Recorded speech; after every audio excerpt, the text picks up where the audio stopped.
ওয়ালাইকুম আসসালাম, কেমন আছো ভাইয়া? এই তো আলহামদুলিল্লাহ ভালো। তুমি কেমন আছো? এই তো আলহামদুলিল্লাহ ভালো। আচ্ছা, তোমার নাম কি? আমার নাম বর্তমানে এখন আমি তো ছেলে, আমার নাম ইয়াসিন হবে আর কি। আপনার নাম কি? আমার নাম আমার পিকে প্রান্ত ইসলাম। দেশের বাড়ি কই ভাইয়া? আমার দেশের বাড়ি কুমিল্লা। ও এখন বর্তমানে ঢাকা থাকি। ও ভাইয়ের হোটেলে থাকি। ও ভাই আনছে ভালো করার জন্য। আর আমি যে একটু রিল্যাক্সে মাইন্ড নিই ছাদের উপর বাতাস নিতেছি আর কি। ও এইখানে এসে দেখি পুরো আপডেট, মানে দুনিয়াটা কীরকম, মানে মেয়েরা খালি প্যান্ট পিনতে, ছেলেদের প্যান্ট। ওইখানে দেখতাম ঢাকা কুমিল্লা শহরে দেখতাম খালি মেয়েরা হালকা পাতলা দেখতাম প্যান্ট পিনতে, আর এখানে এসে দেখি কুদ্দা প্যান্ট পিনতে, ইতে প্যান্ট পিনতে দেখা যায় ইয়ার উপর দিয়া। কি আর করবো, এখানে আসছি এখন বর্তমানে থাকি। পরিস্থিতি বেশি ভালো না, বাড়িতে ঈদের সময় চলে দিতে পারি, নাও থাকতে পারি, আর কিছু বলার নেই।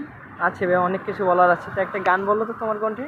আমি তো মনে করো গান বলতে পারি না, তবুও মনে করো হালকা পাতলা পারতাম, এখন ভুলে গেছি। আগে কথা বলতাম অনেক, ছেলেদের সাথে কথা বলতাম, আগে পারতাম, এখন পারি না। এ পর্যন্ত কয়টা ছেলেকে ব্লক লিস্টে ফেলাইছো? 1000-এর করবো। 1000-এর উপরে?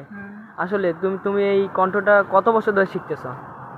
এইটা বর্তমান এখন 1-2-3 বছর হইল। 2-3 বছর?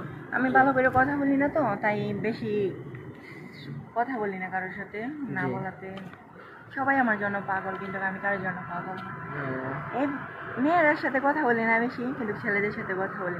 মেয়েদেরকে আমি পছন্দ করি না। আসলে তুমি কি ছেলে? জি ভাইয়া, আমি ছেলে, দেখতে পাচ্ছেন আমি ছেলে, আমি ছেলেই।